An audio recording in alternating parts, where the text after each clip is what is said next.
AI won't replace great agents, it will reward great agents. Only 30% of Australians are using AI in their property journeys today. In the US, it's closer to 90%. They're telling us 4 to 5 more things every time they search. AI hasn't changed what they want, but it has changed the depth, the personalisation, and the power of what they're able to search for. Those agents who are utilising AI and embracing the search of the future will be the ones who, I guess, stand out tomorrow. Better data, better descriptions, better service.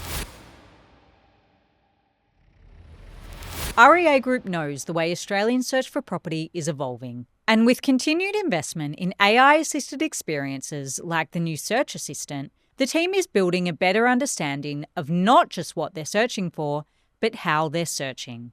The language they use, the trade-offs they're willing to make, and the context they provide to guide that search. Today, we're diving into how it can help you and your business. To unpack it, I'm joined by Jarrod Scott, Executive General Manager at REA Group. Jarrod, talk us through the broader landscape and how search behaviour is changing. What is driving all of that? One thing we're noticing when we hear from consumers is they're comparing us less and less to other portals and real estate experiences, but increasingly to experiences they're having in other parts of their day, whether it's Netflix and the personalisation they receive there, whether it's Uber and the control and convenience of that experience, or just the elegance of Airbnb. We're seeing more and more of those tech experiences shaping what consumers want to be able to get and experience through other parts of their life. And real estate is a category that hasn't historically met those needs as well as we think it could. And so when it comes to search, we are seeing consumers growing in their expectation of the amount of information that's available to them. Just under 13 million Australians are using our search product and using realestate.com.au every month to get an amazing understanding of that behaviour as it changes in real time. We can see never before has there been an opportunity for the industry and for realestate.com.au to better meet those needs. Okay, so then tell me what Australians are searching for when they're using their own words. We're seeing a lot more relaxed and conversational language come through, which is something you'd expect. We're also seeing some really interesting differences in how people think about property. It's less about some of the hard attributes, a 3-bedroom home. It's more about Art Deco with a study where the wall isn't connected to the nursery. Sure. It's much more explicit and insight into the actual objectives a consumer has around living in the property, not just a description of what are these properties like. So we are seeing some great insights around the different language that's used, and also a desire for a lot more information. Consumers are wanting to really understand a deeper level of detail. They're wanting to know more about that property and whether they should invest the time to explore and ultimately inspect and participate in the transaction for that property. They want that information up front so they can make better choices through their journey. Okay, so if the way people are searching for property is evolving, what does search look like today now that AI is in the mix? So we're seeing a very different type of interaction. When we get a prompt from a consumer who's using conversational search or natural language search, they're telling us 4 to 5 more things every time they search than they would when they're using location and filters. Wow. So first and foremost, we're getting a much deeper understanding of their intent and what their true objectives are on their property journey. Secondly, we're also seeing a lot more interaction once the initial search is done. It's no longer just a one single search and then review all the listings in that suburb. It's a multi-turn, multi-conversational engagement where they're able to refine, they're able to ask deeper questions, they're able to really narrow down on which listings are best suited to them. Those two things alone are some of the key behavioural changes we see in expectations around search. And within the search themselves, we're also seeing some significant shifts. We're seeing a lot of different ways to search location through these conversational AI experiences that we haven't historically been able to support. Points of interest play a bigger role. Commute time, landmarks, those sorts of searches we're seeing much more prominence and much more engagement around than we historically would have if you just take a suburb by suburb lens. So, Jarrod, if buyers are starting to care less about the postcode element and more about the lifestyle element, how do real estate listings need to evolve to cater to this? So real estate's always been an equally rational and emotional experience for Yes. consumers and for agents and vendors. What we're seeing is the opportunity to dial up some of those emotional elements. Consumers don't just want to find a home that fits their criteria. They ultimately want to be able to understand, does this property feel like somewhere I could live, where my family's going to be happy, that we're going to have a great lifestyle? A lot of what real estate is, it's about investing in a version of the future and being able to project that version of the future when you're doing your property search. So we're seeing lots of language like family friendly, like convenience, proximity and commute considerations. Those sorts of elements really get dialed up in a conversational chat and an AI search. We're also seeing that ability to iterate in your search to narrow down and to go deep on, well, what elements are really great for our family, or what are the things that we might need to compromise on. We're seeing much more interaction and backwards and forwards between consumers and our AI experiences to get to that answer quickly. Is there then still a place for, I guess, our traditional filters, bed, bath, etc., when an agent's putting in a listing?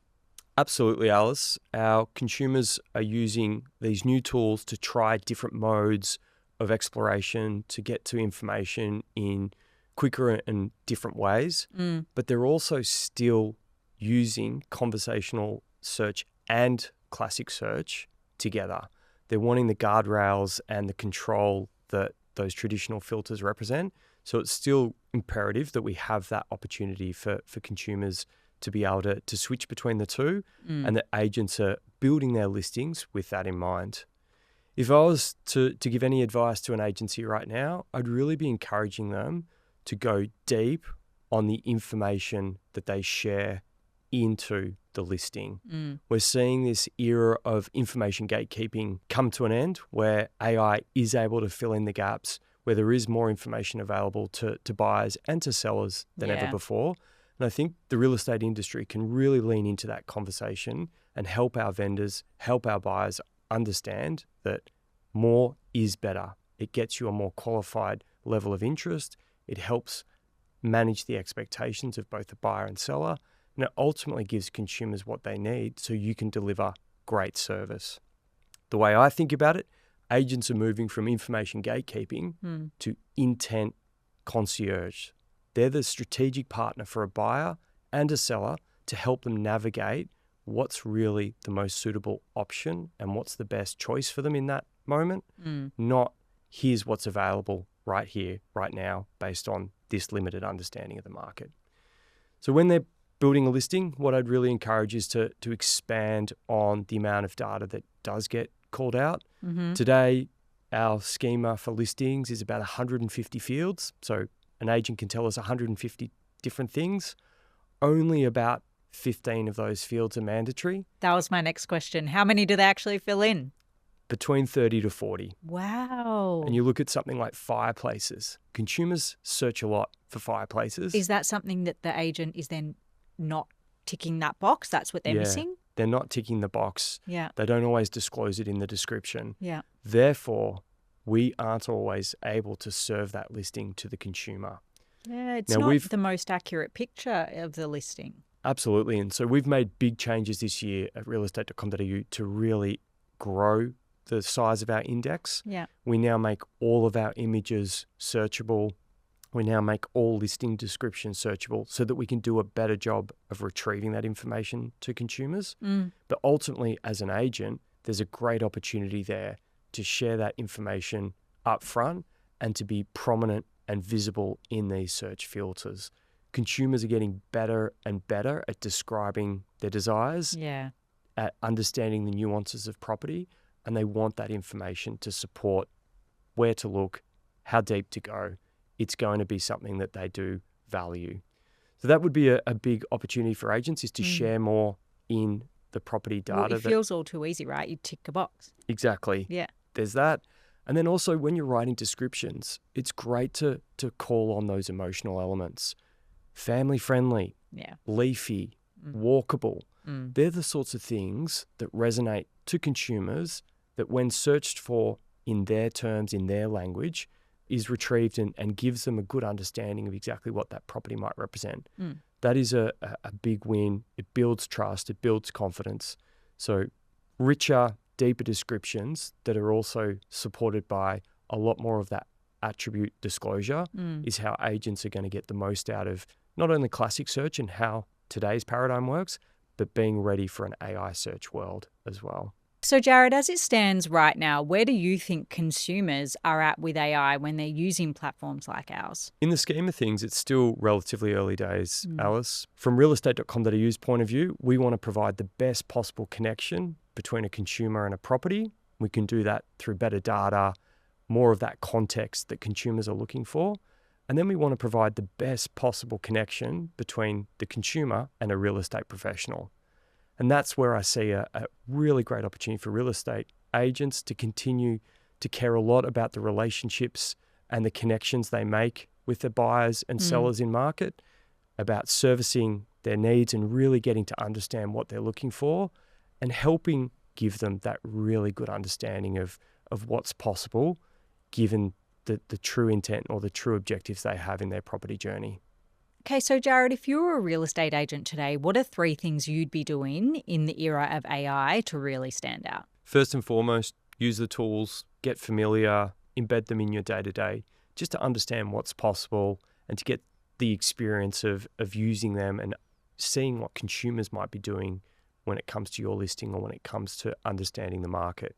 Secondly, making sure that you share as much rich information about a listing as possible. Thirdly, write your listing descriptions in human conversational tones.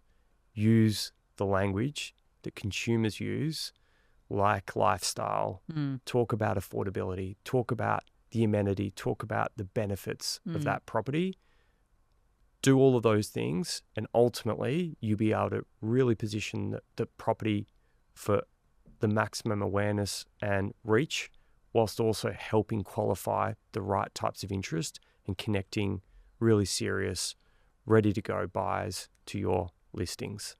Well, thanks so much for your time today, Jarrod. I think my big takeaway today has been those agents who are utilising AI and embracing the search of the future will be the ones who, I guess, stand out tomorrow. Absolutely. Exciting times.